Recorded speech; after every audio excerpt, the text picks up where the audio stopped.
Hi. I'm going to start by tasting the coffee today. It's all about the taste today.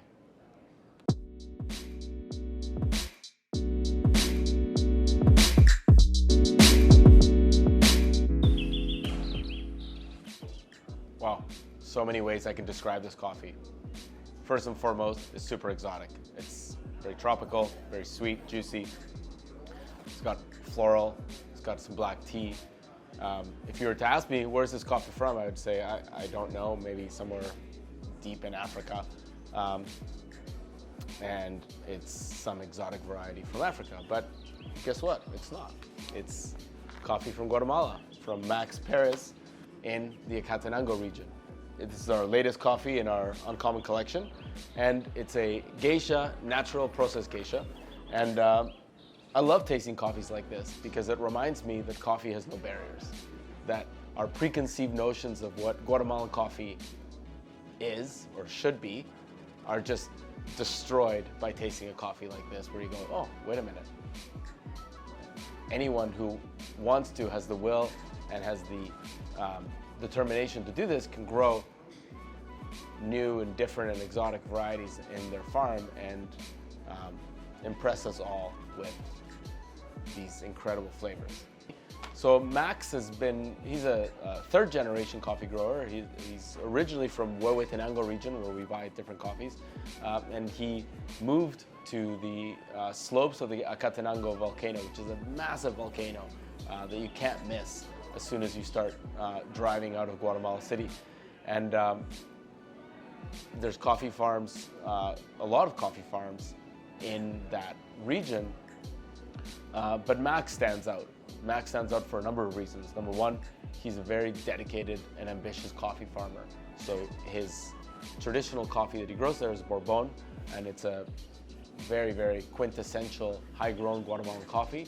He does a really good job with it. But then, in 2012, 13, 14, he started planting Maracatura, Pacamara, Geisha, and in the last few years, he started harvesting, and the coffees have been really, really, really awesome. And he's benefited from those coffees as well, in that he's now become a fixture in the Guatemalan Cup of Excellence. So in the last few years, he's been in the top 10 several times. He placed second in 2020. And he's really become a well-known, respected coffee farmer nationally in Guatemala. And that's a pretty hard thing to do, because Guatemala is a powerhouse of quality coffee. And I really firmly believe that a lot of it has to do with his willingness to open his mind and try new varieties at his farm, and then adapt and learn how to work with those varieties. So this Geisha is a great example of that. I've brewed this at home in a French press, and for me, when I had it at home, it was like strawberries and black tea and lychees. And then I brewed it here using origami brewer, 24 grams of coffee in, 360 grams of water. And I felt that it was a lot more floral, a lot more delicate. The notes were more of like black tea, cantaloupe, some berry, super juicy, very complex. So I suspect this coffee is going to surprise a lot of you. And depending on how you brew it, you might find that you get more on the tropical side, or you might get more on the floral side. It's an amazing coffee.